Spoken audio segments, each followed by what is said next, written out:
fato é que o governo brasileiro está numa posição inacreditável. Está cavando um buraco e entrando dentro dele.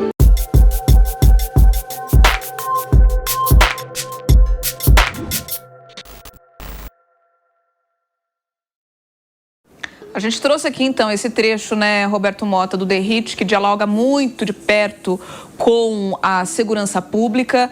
Nós sabemos também desse peso que ele traz novamente aos detalhes envolvendo ao pedido de anistia aos condenados de 8 de janeiro, um assunto que volta nesse período pré-eleitoral a ficar mais quente, nunca ficou esquecido pela direita, mas volta a ficar mais quente.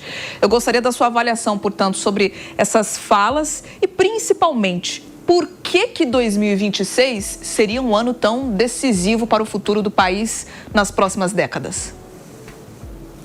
Bia, mais uma vez nós temos uma eleição importante. Essa não é a primeira eleição importante, a última também foi, e não vai ser a última. Nós não vamos resolver todos os problemas do Brasil nessa eleição. Eu vejo muita gente com essa expectativa.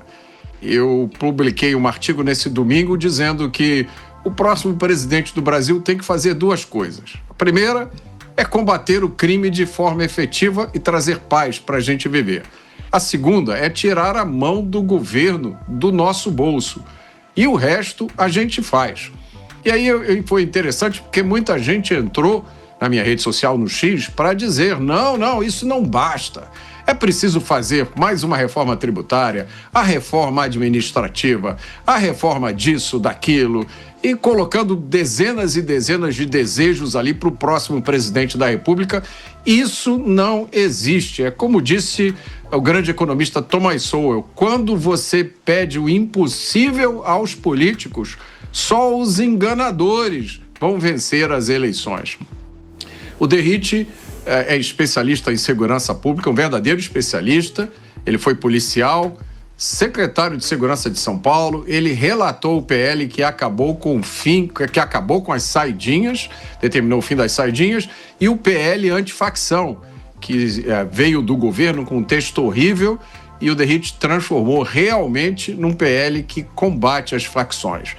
Essa, na minha opinião, é a pauta mais importante. Eu acho que nas próximas eleições, se tem um assunto que o Brasil tem a chance de começar a resolver de forma definitiva, é segurança pública. Roberto Mota, também para avaliar esse tema, a gente falando de economia e os resultados dela após os primeiros detalhes desse impasse envolvendo Israel, Irã e Estados Unidos. Mota, a gente sabe que a valorização do real, ela tende a causar vários impactos aqui na nossa cadeia econômica. A gente está falando de aumento de poder de compra, de redução, ou pelo menos expectativa disso, né, de redução de inflação, de taxa de juros, redução da dívida pública em dólar, ainda mais se chegar nesse cenário otimista, como alguns economistas chegam a colocar, do real frente ao dólar por 4,5. Agora, o governo federal também precisaria mexer alguns pauzinhos para poder, de fato, embarcar nessa onda, aproveitando ela por completo, né? E essa análise, ela assume um determinado cenário que pode não vir a se concretizar. Ninguém sabe qual será o rumo dessa guerra. A região ali do Estreito de Hormuz, onde passa boa parte do petróleo, se tornou um ponto crítico no domingo. Parece que o Irã está usando medidas de guerra eletrônica que afetaram sistemas de GPS e sistemas de identificação de navios. Pelo menos 3 navios petroleiros foram atacados. Hoje nós tivemos a informação de que a maior refinaria da Arábia Saudita teria sido atacada pelo Irã. Então, ninguém sabe como esse panorama global vai ser afetado pela guerra. A gente não pode assumir que tudo continuará como estava antes.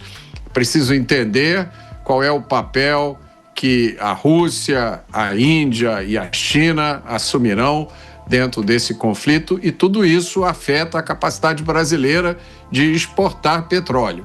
Além, é claro, das pressões geopolíticas, que naturalmente vão acontecer porque esse ano tem eleição nos Estados Unidos. Eu quero te fazer um pedido especial. Se inscreva no canal. É muito simples, basta você clicar no botão aqui embaixo. Depois que você se inscrever, você clica no sininho para ser avisado toda vez que a gente entrar no ar em uma live ou colocar algum material novo. E por último, se você puder, se torne um membro, contribuindo para o canal e nos ajude a manter a palavra da liberdade viva. Muito obrigado. Lucas Merreiro, a gente já conversou antes, né, sobre o tamanho do protagonismo do Brasil e relevância em intermediar, se colocar como um intermediador desse conflito a nível global. Agora, em termos internos, a gente também já trouxe recortes econômicos. O que essa agenda de Lula pode repercutir além da política? Até porque, quando a gente fala de economia, precisa ter também uma discussão técnica, né, para poder, de alguma forma, se aproveitar. É claro que são palavras muito complicadas da gente usar aqui quando a gente fala de uma guerra com mortes, mas para, de alguma forma, trazer um lado positivo para a economia brasileira. E você, Roberto Mota, o que pensa?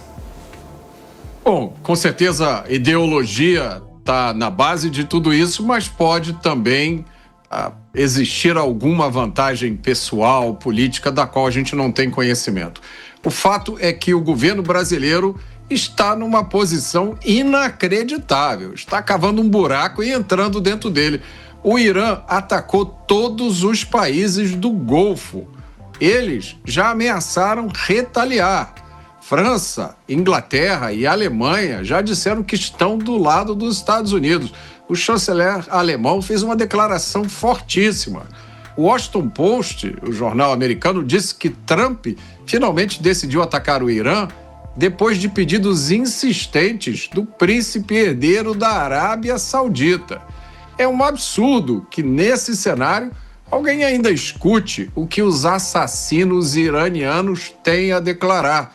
Depois da Venezuela, Irã, Cuba e Nicarágua, são o que resta ao governo brasileiro. Irã já está indo embora. E pelos rumores que a gente escuta, Cuba não vai durar muito tempo. Ô, Merreiro, mais cedo a gente já falou, né, que uma solução diplomática seria a forma mais viável, assim como o Brasil defende, mas também não é tão simples. Porém, agora há pouco também, por meio de um comunicado oficial dos Estados Unidos, autoridades declaram que reconhecem a necessidade de retomar o diálogo entre Estados Unidos e o Irã, num contexto em que ataques simultâneos acontecem no exato momento em que nós estamos conversando por todo o Oriente Médio.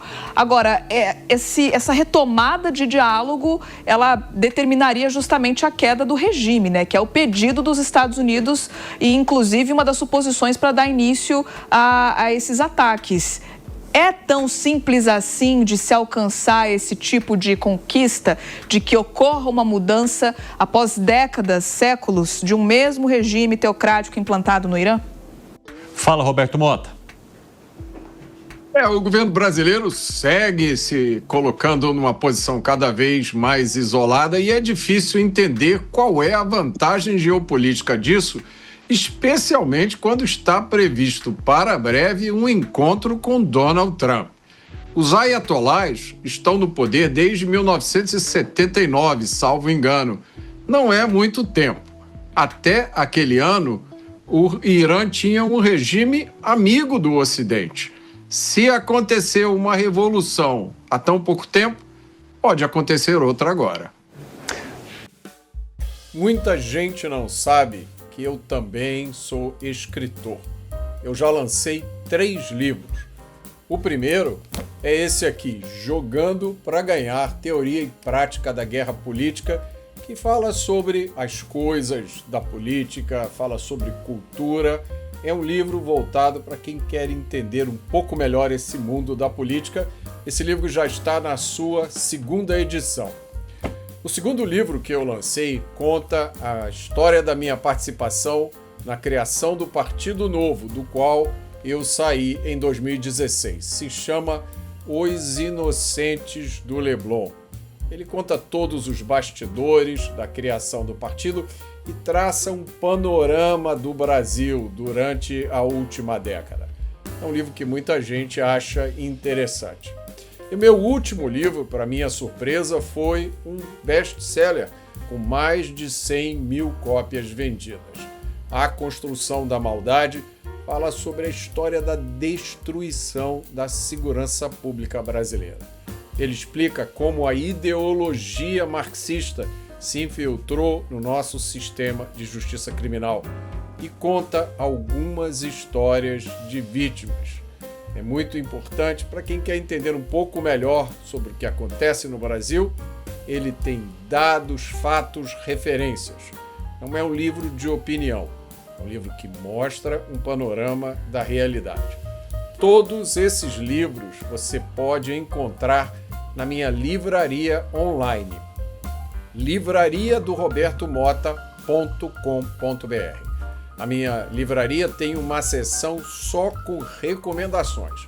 São livros que eu li e que eu recomendo que você leia. São, acima de tudo, livros bons, gostosos de ler, porque ninguém merece livro chato. Eu quero lembrar a vocês que eu faço palestras. É uma das atividades que eu mais gosto de fazer.